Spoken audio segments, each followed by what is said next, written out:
जय श्री भगवान।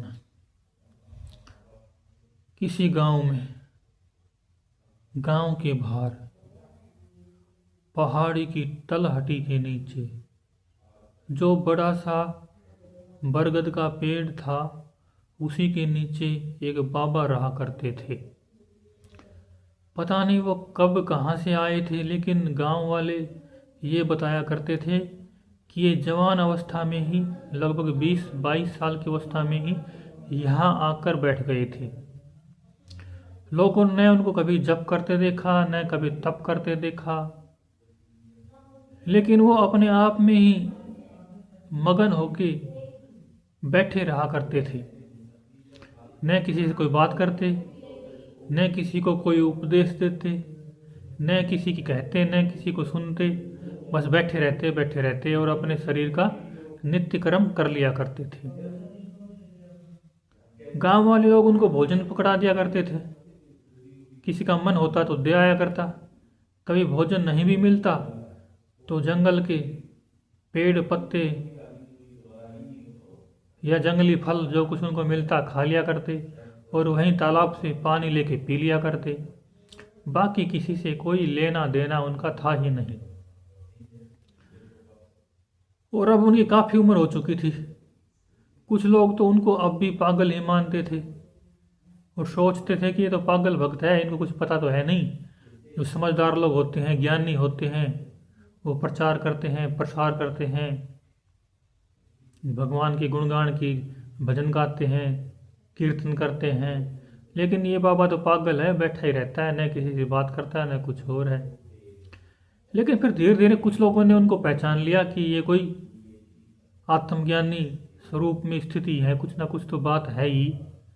तो कोई लोग उनसे मिलने जाया करते थे। तो जो लोग मिलने जाया करते थे तो एकांत में कभी उनको बता दिया करते थे कि मैं ज़्यादा बात नहीं करता, और वो उनसे बात कर लिया करते थे। ये घटना ऐसी भी लगती है जैसे ओशो मग्गा बाबा के पास जाया करते थे, उससे मिलती जुलती भी लगती है। या ऐसे कुछ और भी भक्त हुए हैं, जैसे साईं बाबा हुए, उनकी भी जीवन शैली कुछ ऐसी ही थी। तो उस समय एक बार क्या हुआ कि उनकी उम्र काफ़ी हो गई थी, कुछ 2-4 लोग उनको जानने पहचानने लग गए थे। उनसे कुछ चर्चा भी थोड़ी बहुत कर लिया करते थे।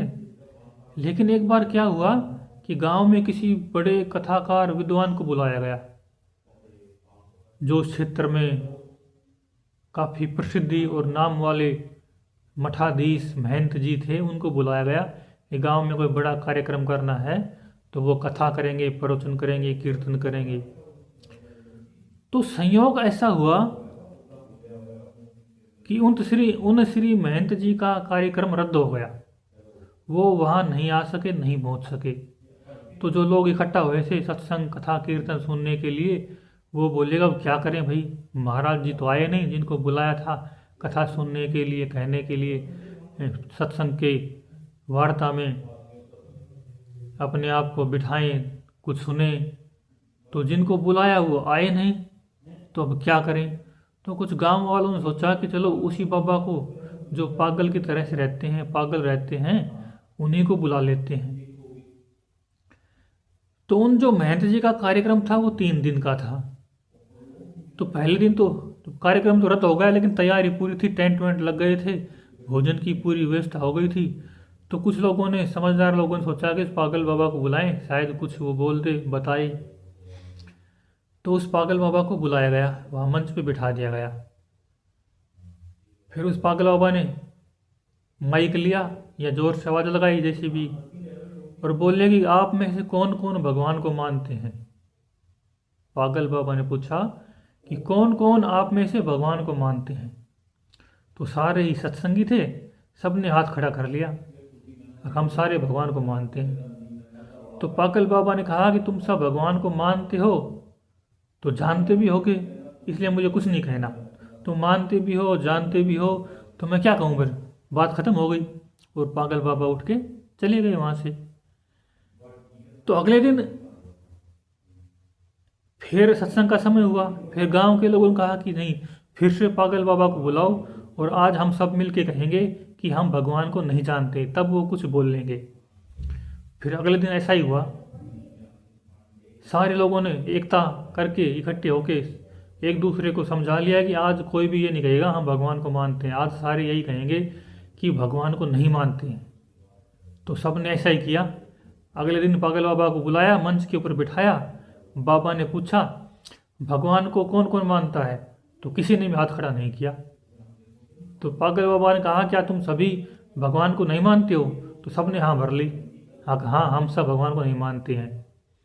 तो पागल बाबा ने कहा जब तुम भगवान को मानते ही नहीं हो, तुम्हारी आस्था ही नहीं, विश्वास ही नहीं, तो मैं क्या बात करूं?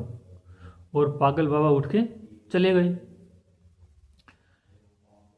तो संगत के लोगों ने, सत्संगी जनों ने सोचा कि ये तो बात और भी गड़बड़ हो गई। कल तो हाँ कही तो सत्संग ने सुनाया, आज ना कही तो भी नहीं सुनाया। तीसरा फिर दिन हुआ, तीसरे दिन की भी तैयारी थी। तीसरे दिन पागल बाबा को फिर बुलाया और पूछा, बोले महाराज आज सत्संग सुनाओ मंच पे बैठ के। पागल बाबा मंच पे बैठ गए और बोले, क्योंकि उन्होंने फिर जो गांव के लोग थे, सत्संगी लोग थे, उन्होंने तैयारी कर ली थी कि आज ऐसा करेंगे जब बाबा पूछेंगे भगवान को मानते हो, तो आधे लोग कहेंगे मानते हैं और आधे लोग कहेंगे नहीं मानते हैं।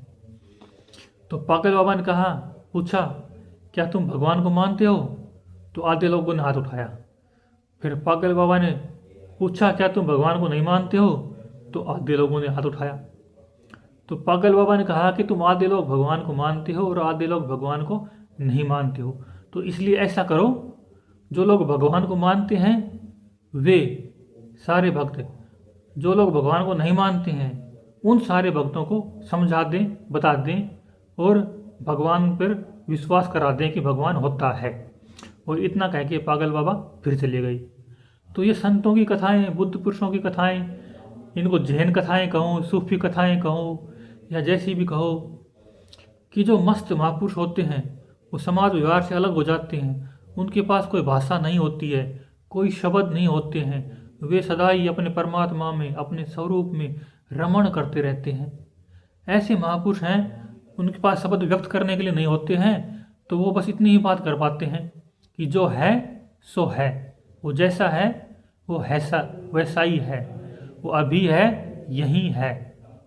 क्योंकि परमात्मा सर्वव्यापक है, नित्य है, शुद्ध स्वरूप है, तो नित्य भी है तो हर जगह है, हमेशा है। वो सर्वव्यापक है तो हर जगह है, अभी भी है, यहीं भी है।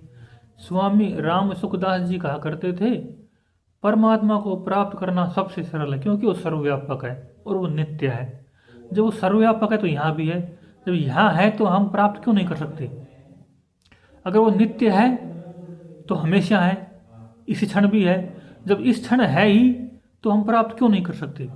प्राप्त नहीं करने के कारण मन की चंचलता, वासनाओं की दौड़, अहंकार की जिद्दी, अहंकार का जिद्दीपन, चंचलता की उछल कूद। जैसे हमारा मन है ना, ये बंदर की तरह से उछल कूद करता रहता है। अगर इसकी उछल कूद बंद कर दी जाए, इसको पालतू बंदर बना लिया जाए, तो धीरे धीरे इसके अहंकार, वासना, चंचलता सब खत्म हो जाती है और फिर ये अपने ही परमात्मा के रूप में, शुद्ध स्वरूप में स्थिर हो जाता है। फिर परमात्मा खुद ही हृदय में विराजता है, पूर्ण सुख, शांति, शुद्ध निर्मल स्वरूप, ज्यों का त्यों भरपूर। कहते न खोया कहे सो बावरा, पाया कहे सो कूर। खोया पाया कुछ नहीं, ज्यों का त्यों भरपूर।